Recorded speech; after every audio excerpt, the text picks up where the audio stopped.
اعوذ باللہ من الشیطان الرجیم، بسم اللہ الرحمن الرحیم۔ السلام علیکم پیارے دوستوں، پیاری بہنوں اور بھائیوں۔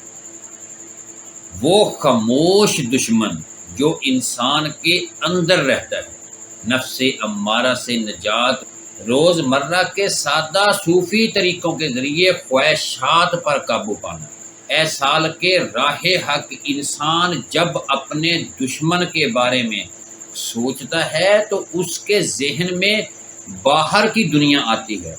وہ سمجھتا ہے کہ دشمن وہ لوگ ہیں جو اس سے مخالفت رکھتے ہیں، اس کے راستے میں رکاوٹ بنتے ہیں یا اس کے خلاف سازش کرتے ہیں، مگر اہل تصوف فرماتے ہیں سب سے خطرناک دشمن وہ نہیں جو باہر ہے، بلکہ وہ ہے جو تمہارے اندر رہتا ہے۔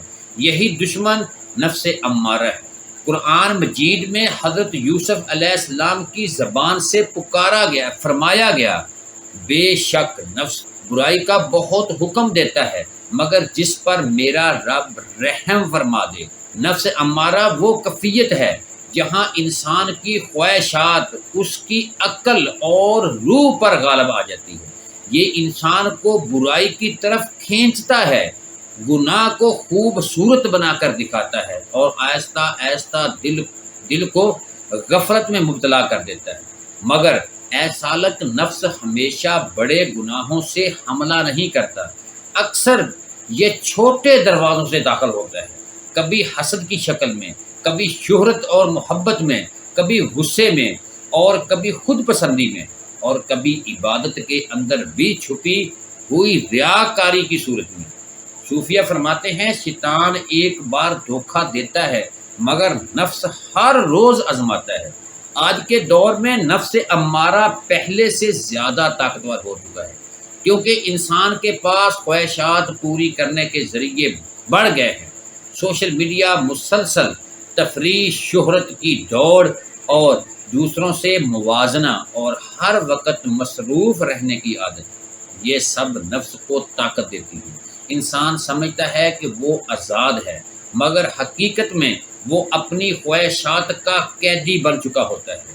مثلا وہ غصہ نہیں کرنا چاہتا مگر کر دیتا ہے، وہ گناہ چھوڑنا چاہتا ہے مگر دوبارہ اس میں گر جاتا ہے، وہ تہجد پڑھنے کا ارادہ کرتا ہے مگر نفس اسے سلا دیتا ہے۔ اہل سلوک فرماتے ہیں کہ نفس کی سب سے خطرناک چال یہ ہے کہ وہ انسان کو اس کی کمزوری محسوس ہی نہیں ہونے دیتا۔ وہ کہتا ہے کہ ابھی وقت ہے، بعد میں توبہ کر لیں گے، اتنا بھی برا نہیں، اور یوں سالوں سال گزر جاتے ہیں۔ مگر اے عاشق حق، خوشخبری یہ ہے کہ نفس کو شکست دی جا سکتی۔ تصوف کا راستہ نفس کو مارنے کا نہیں بلکہ اسے تربیت دینے کا راستہ ہے، کیونکہ نفس اگر بے قابو ہو تو انسان کو نیچے گرا دیتا ہے، اور اگر تربیت پا جائے تو یہی انسان کو اللہ کے قریب لے جاتا ہے۔ حضرت جنید بغدادی رحمۃ اللہ علیہ فرماتے ہیں کہ جس نے اپنے نفس کو پہچان لیا اس نے اپنے راستے کی سب سے بڑی رکاوٹ پہچان لی۔ نفس سے جنگ تلوار سے نہیں ہوتی، یہ جنگ خاموشی سے ہوتی ہے، ذکر سے ہوتی ہے، مراقبہ سے ہوتی ہے، کم کھانے سے ہوتی ہے، کم بولنے سے ہوتی ہے، اور سب سے بڑھ اپنے آپ کو دیکھنے سے ہوتی ہے۔ اے سالک، آج رات اپنے دل سے پوچھو مجھے سب سے زیادہ کیا چیز اللہ سے دور کرتی ہے؟ غصہ، خواہش، شہرت، حسد یا دنیا کی محبت؟ کیونکہ جب بیماری پہچانی جائے تبھی علاج شروع ہوتا ہے، اور یاد رکھو نفس کا علاج ایک دن میں نہیں ہوتا، یہ سفر ہے، مگر ہر چھوٹا قدم انسان کو آزادی کے قریب لے جاتا ہے۔ مگر سوال یہ ہے، نفس امارہ آخر طاقتور کیسے ہوتا ہے؟ وہ کون سی روزمرہ عادتیں ہیں جو انجانے میں نفس کو مضبوط کرتی رہتی ہیں؟ اگلے حصے میں ہم ان خفیہ دروازوں کا راز جانیں گے جن سے نفس انسان کے دل میں داخل ہوتا ہے۔ اگر آپ بھی نفس کے خلاف اس سفر کا آغاز کرنا چاہتے ہیں، اگر آپ تصوف، تزکیہ نفس، روحانیت اور باطنی سفر کے اس نایاب موضوعات سننا چاہتے ہیں تو ابھی ہمارے چینل انمول کلام کو سبسکرائب کریں اور بیل آئیکن ضرور دبائیں۔ پیارے دوستو، دعا ہے کہ اے اللہ ہمارے نفس کے شر سے ہماری حفاظت فرما، ہمارے دلوں کو اپنی عطایت کی طرف موڑ دے، ہمیں خواہشات کی غلامی سے آزاد فرما دے اور ہمیں ان بندوں میں شامل فرما جن کا باطن تیرے نور سے زندہ ہو۔ کمنٹ سیکشن میں آمین لکھیں، آمین یا رب العالمین۔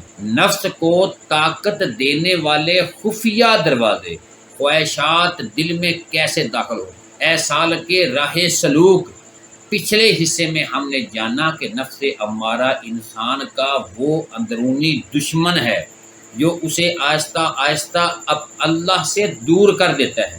مگر اب ایک اہم سوال پیدا ہوتا ہے، نفس طاقتور کیسے بنتا ہے؟ وہ کون سے راستے ہیں جن سے خواہشات انسان کے دل میں داخل ہوتی ہیں؟ اہل تصوف فرماتے ہیں نفس اچانک غالب نہیں ہوتا، وہ روزانہ کی چھوٹی غفلتوں سے طاقت پکڑ لیتا ہے۔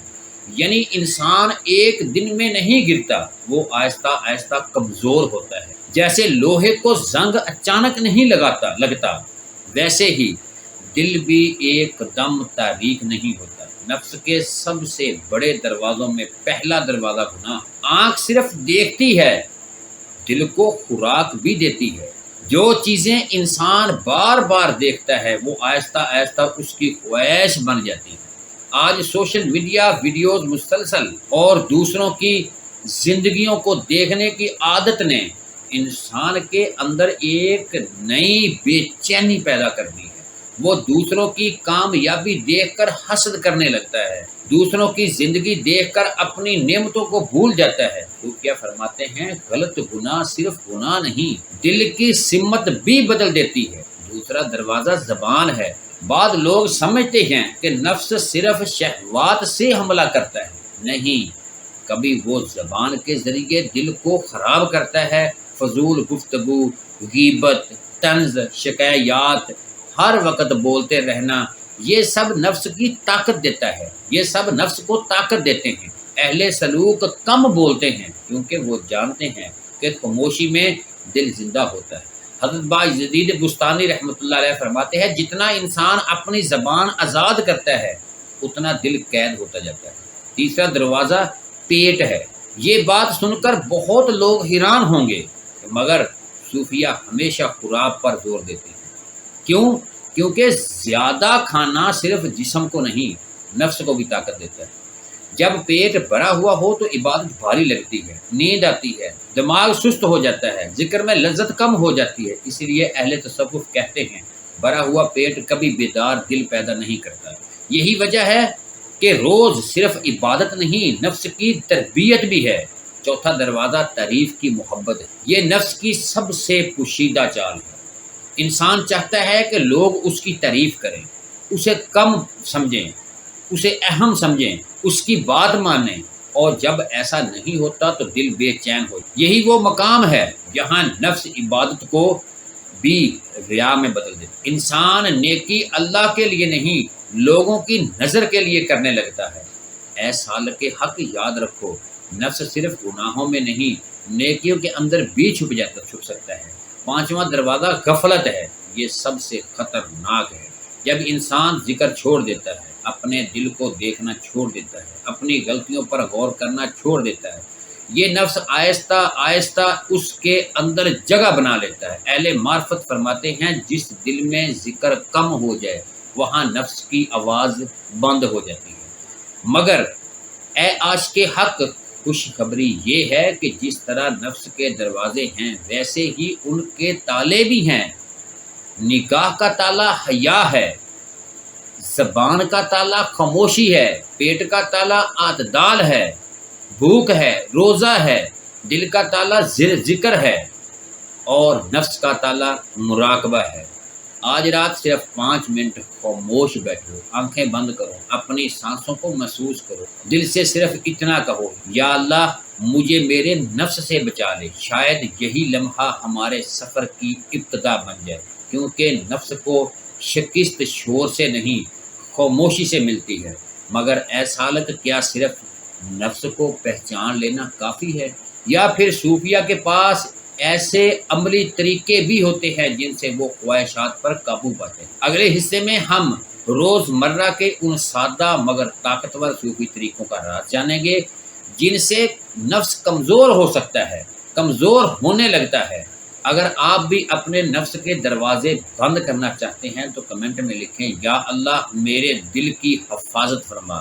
اگر آپ تزکیہ نفس، تصوف اور روحانی تربیت کے ایسے نایاب موضوعات سننا چاہتے ہیں، دیکھنا چاہتے ہیں تو ہمارے چینل انمول کلام کو سبسکرائب ضرور کر لیں اور بیل آئیکن کو ضرور دبائیں۔